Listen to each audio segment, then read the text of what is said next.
Time Warner Cable is pleased to be an underwriting sponsor for Carolina Week. Coming up on the October 1st edition of Carolina Week, an apartment fire kills one woman and leaves some students homeless. We'll have the latest. I'm Katherine Cannon, and I'll tell you how watering your plants on the wrong day of the week could get you in trouble. In sports, the softball team is testing the waters with a bunch of new players.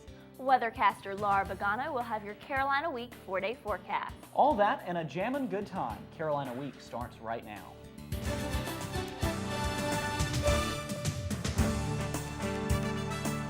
From the James F. Goodman Studio in the School of Journalism and Mass Communication at the University of North Carolina at Chapel Hill, connecting campus and community, this is Carolina Week.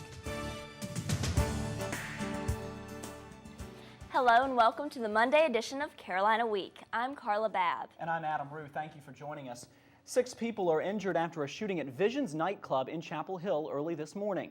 An exclusive Sunday birthday bash turned into what police officials say might have been gang violence. Police wrapped up the crime scene at 4 a.m. and investigators are pursuing every possible lead to identify the shooter.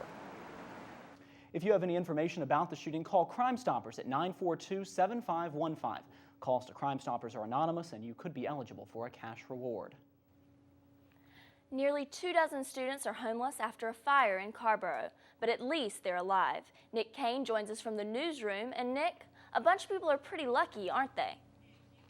Yes, they are, Carla. Sunday afternoon, I came home to my apartment, and when I arrived, I was just happy to see that I still had a home. Several students don't anymore.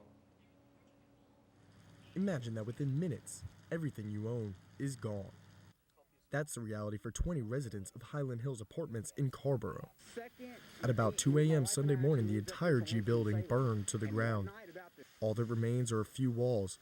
Nothing inside is recognizable. A resident of the F building across the parking lot, Zach Strange, was awake when the fire started and saw it spread very rapidly.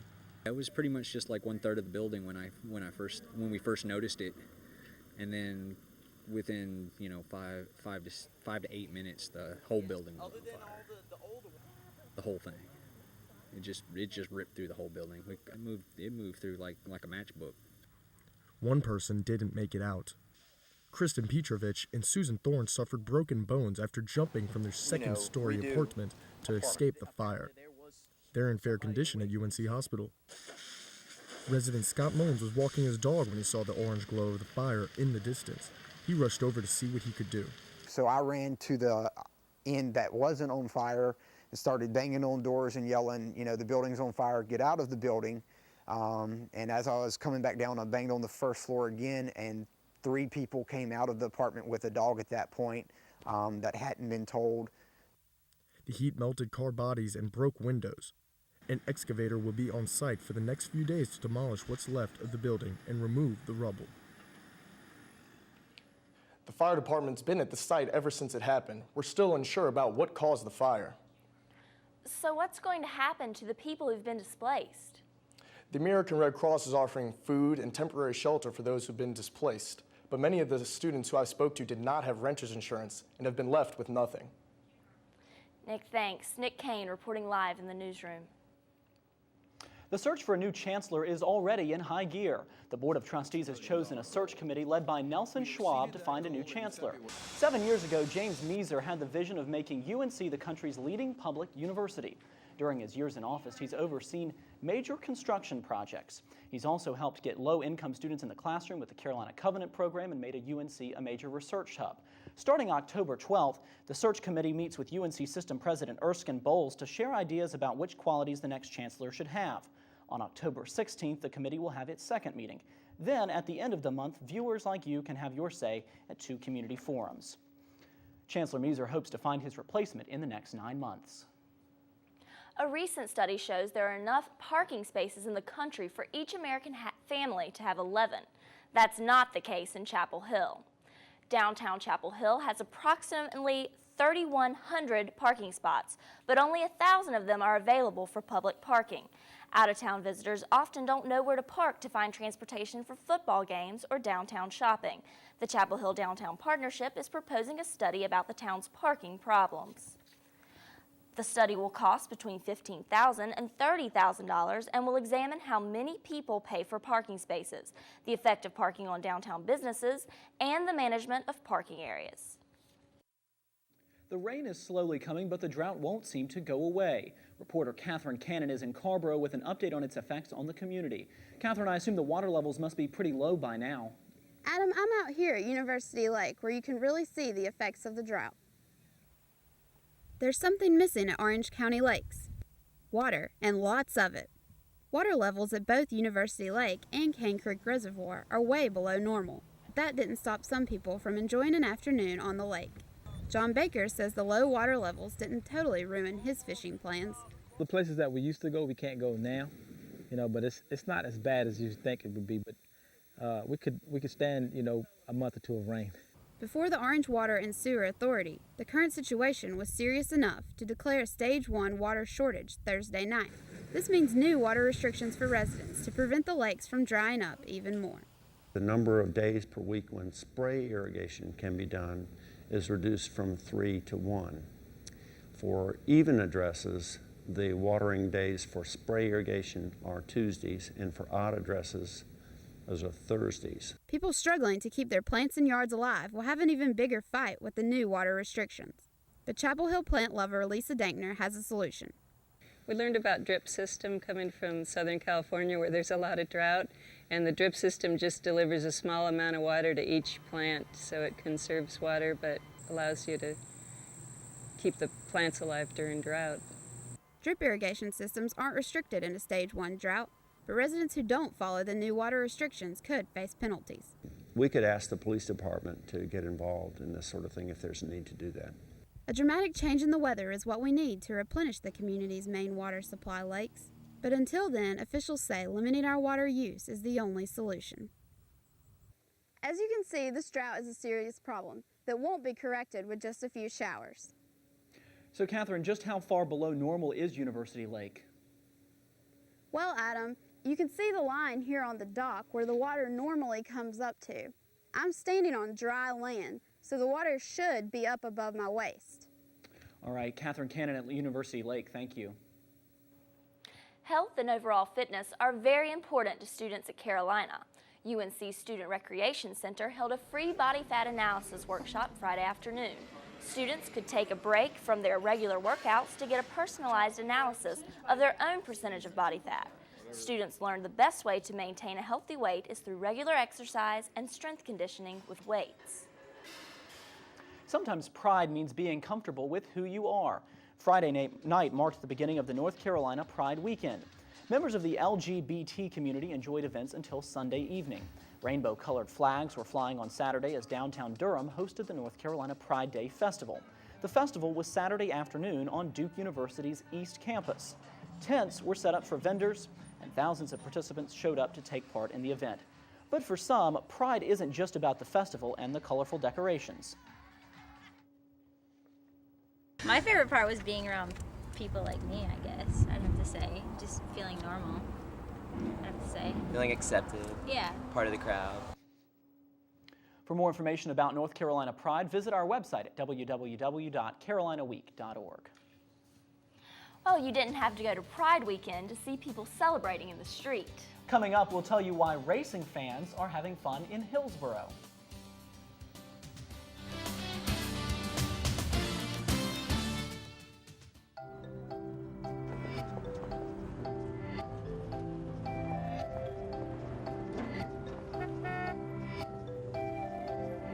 These things we count on every day started as ideas.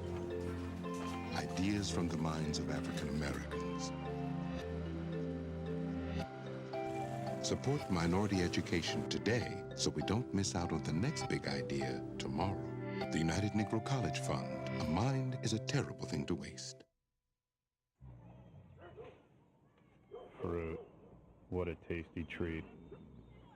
Fruits packed with potassium and other nutrients can help keep your heart pumping strong during the game.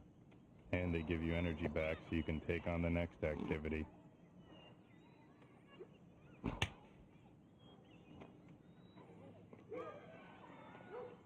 Can your food do that? Run, throw, think, eat better. Find out more at smallstep.gov. October is National Breast Cancer Awareness Month. New studies show one activity can boost the risk of breast cancer. Researchers in California found that women who consume 1 to 2 alcoholic beverages a day increase their chances of breast cancer by 10%. That risk shot up to 30% for those who had more than 3 drinks a day. The type of alcohol doesn't matter. Beer, liquor, and wine all carry the same risk. Although alcohol can play a part, genetics, obesity, and age are greater risk factors for developing breast cancer. And there's a big correlation between healthy moms and healthy kids.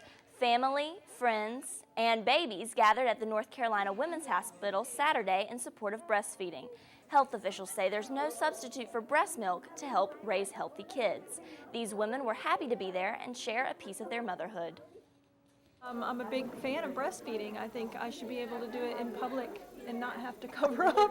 We all sat around and fed our children. Kids, there are a lot of people here who are in support of breastfeeding.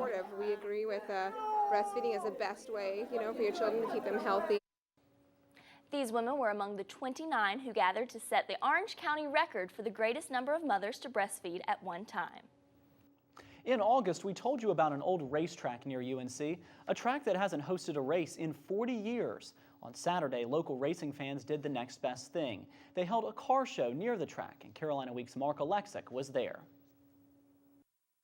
Ladies and gentlemen, start your engine!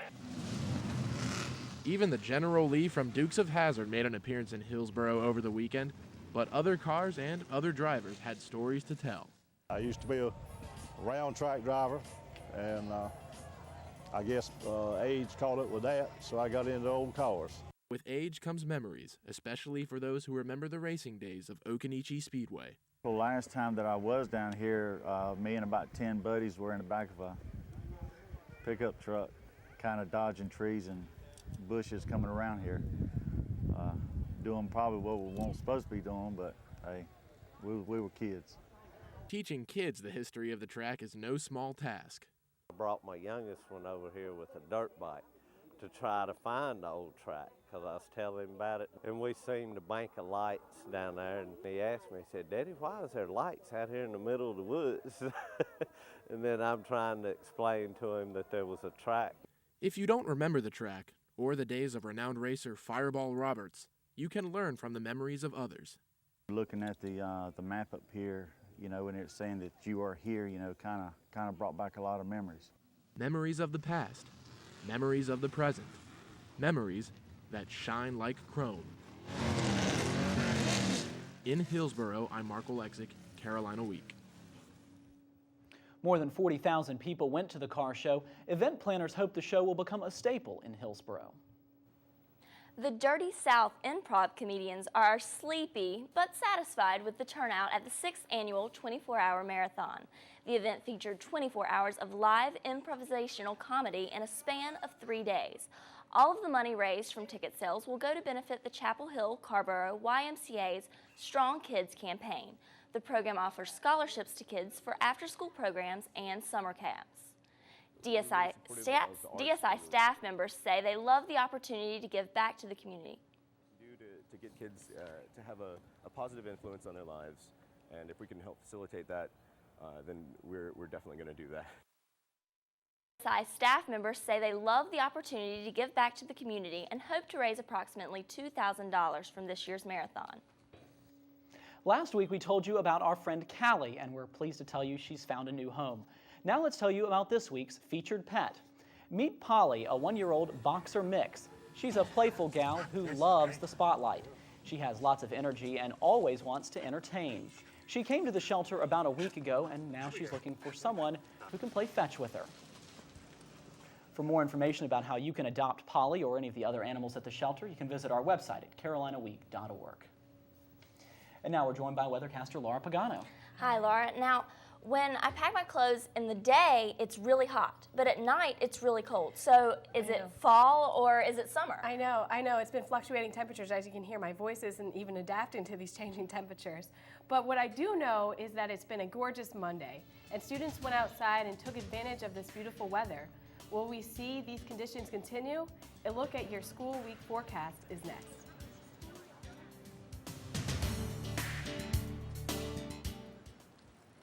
During the fall, one of the most peaceful places on campus is the Forest Theater.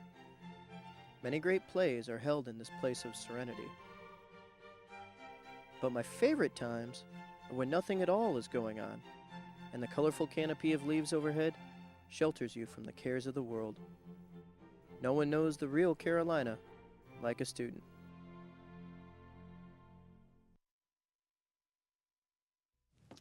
Hey, how's it going? Sir, are you okay? What? Oh, this? It's probably nothing. I'm sure it'll go away. Go away? But, sir, that can't be good. No, it's cool, really. Do you want a napkin or something? Everything's fine. Thanks. You wouldn't ignore this. So why ignore the signs of a stroke? At the first warning signs, call 911 immediately, because time lost is brain lost.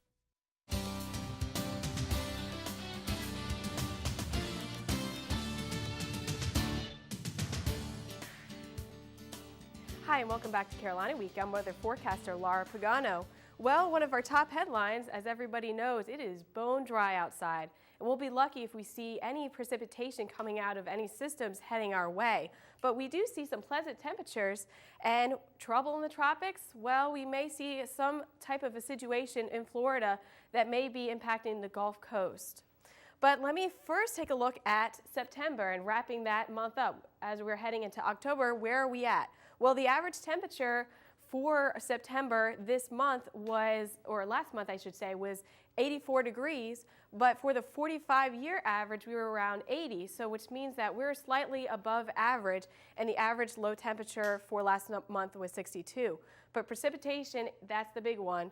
We see that the monthly total was around 2 inches, but we usually see that September will hold around a little above 4 inches, which basically means we haven't seen much precipitation. We only had 1 day of substantial precipitation in our area. So over the next couple of months, we definitely need to see some type of weather system that brings a lot more moisture. So taking a look at the tropics, and there's that situation I was talking about across Florida, and this will make its way towards the southwest, and when it does so, it will bring with it a circulation that's increasing in not only wind, but then increasing in precipitation when it's over that warm water. So we could see something forming which could hit the Gulf Coast region and then hopefully head towards our region. But as you can see, these tropical developments have actually just deteriorated by wind shear, which means that it's just been blown apart. So nothing out in the Atlantic. But taking a look at the U.S., and we see that there's a low pressure system towards our northwest, right over the lakes, and as time progresses, we'll see this move towards the northeast, and it kind of drapes down a little bit. We see precipitation in our area in this in the southwest, actually, but as it makes its way towards the east, we have a very high ridge of pressure that is just not going to be moving in the next few days. So which means that we're going to be staying predominantly dry, and then towards the south you can see that precipitation, and it's going to be making its way towards the west. So taking a look at the surface map, as we progress over the next couple of days, we'll see this low pressure system make its way towards the north, and then we'll be seeing that it's going to be predominantly dry. So for the 4-day forecast, we're really not seeing anything in the way of precipitation, at least for the next week or so. Those temperatures are going to be increasing, and so I'm sorry to say it's just going to keep being dry and really no precipitation. It's kind of sad. Wow, we really need that rain, We especially do. looking at I know. Catherine out there in the lake. That was just depressing. I know, it really was. So hopefully over the next maybe 2 weeks. All right, Laura, thanks. Well, it's not often that regular citizens get to play scientist, but Saturday they coupled with professionals for a 24-hour bio blitz. The event joined local families with scientists and natural historians to inventory plant and animal life on the 300-acre Mason Farm Biological Reserve. Teams split up and used professional tools to identify and count specimens, including butterflies and spiders. BioBlitz organizer Shelley Rogers says the program let people explore their environment. We thought it would be nice to focus the attention on this area because it has its own unique biological diversity. The species here are incredibly diverse, and we wanted people to be interested in their own backyards. Organizers will make a species list to see how the biodiversity changes with time. And now we're joined by sportscaster Sarah Moore. Sarah, I hate to say this, but another football loss over the weekend. Well, and we lost a player Saturday. Senior defensive back Kendrick Williams tore his ACL, and he'll be out for the rest of the season. Good news. Coming up in sports, the football team continues to struggle. We'll show you the highlights and the lowlights of Saturday's loss in Blacksburg.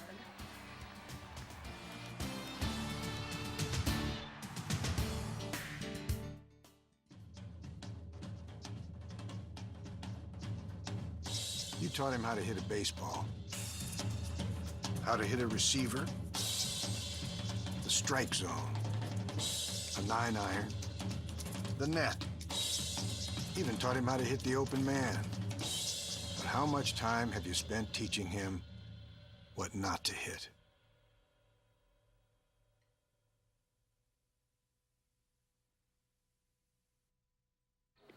Come on, boy. Come on. What do you got there, Yogi? Huh? What have you found? What do you got, little fella? Drop it. Looks like someone's butt. Man, they probably lost it playing with their kids. Hey, leave it. Come on. Come on.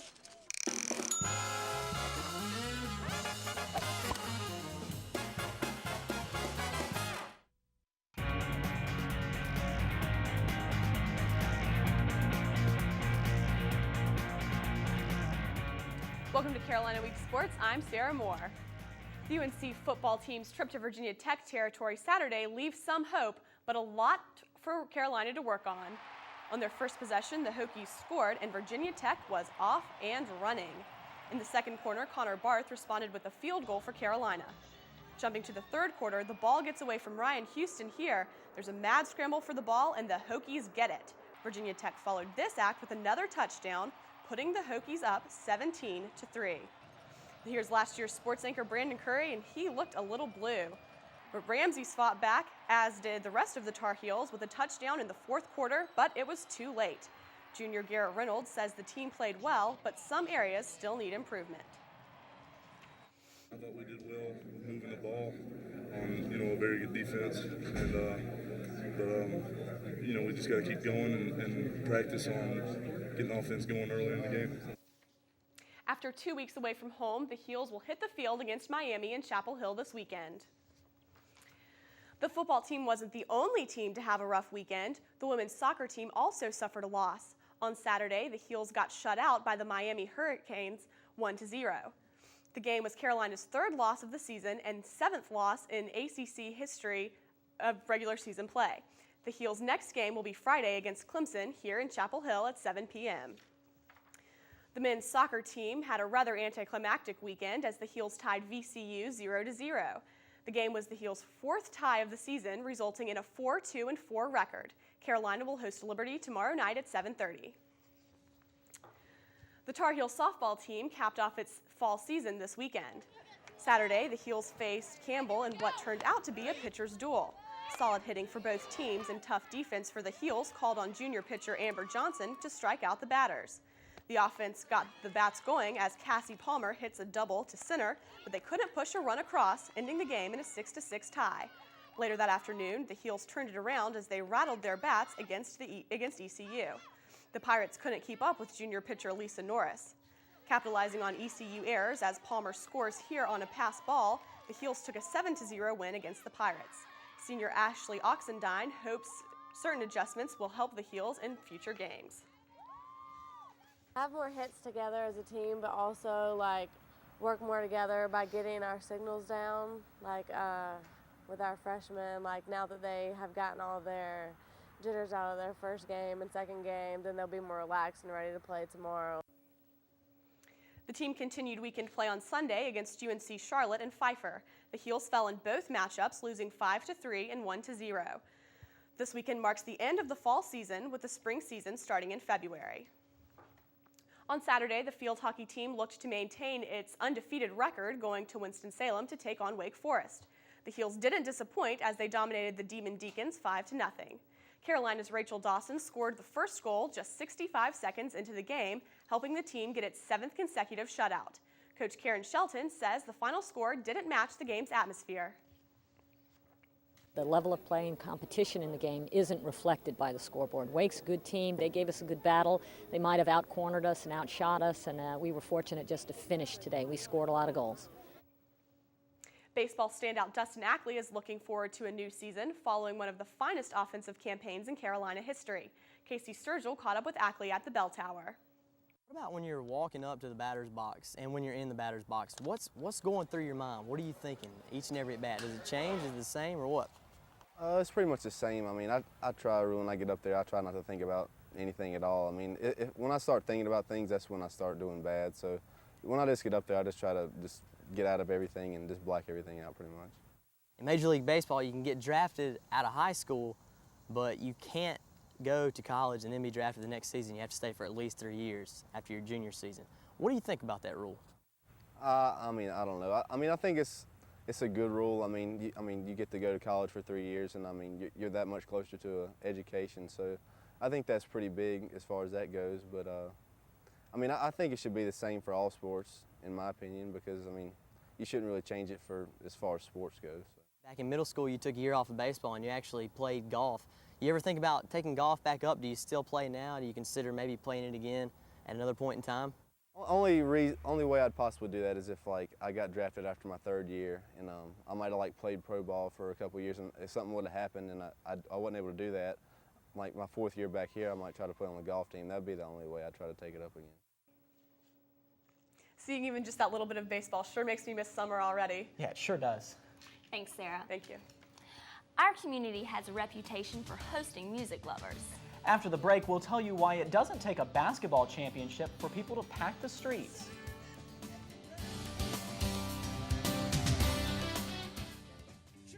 A day in the life of Chapel Hill Greenways, brought to you by Chapel Hill Parks and Recreation.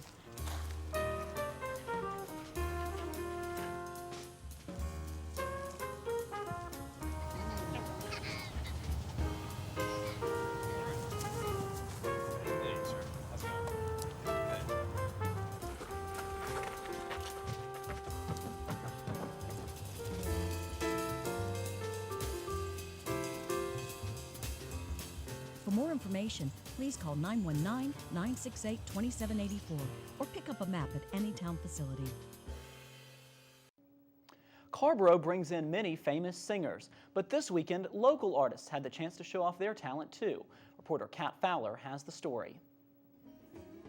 Sunday was a beautiful day in Carrboro, the perfect day to spend outside, enjoying family, friends, and lots of music.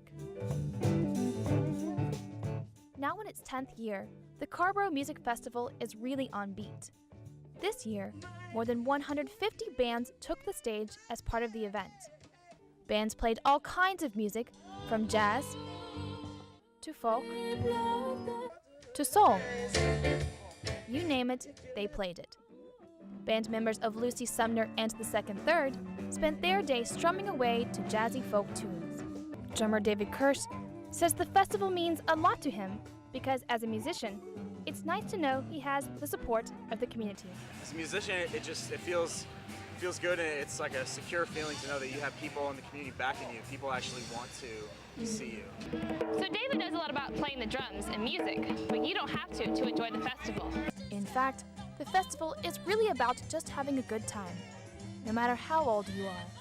So are you guys having a good time? Yeah!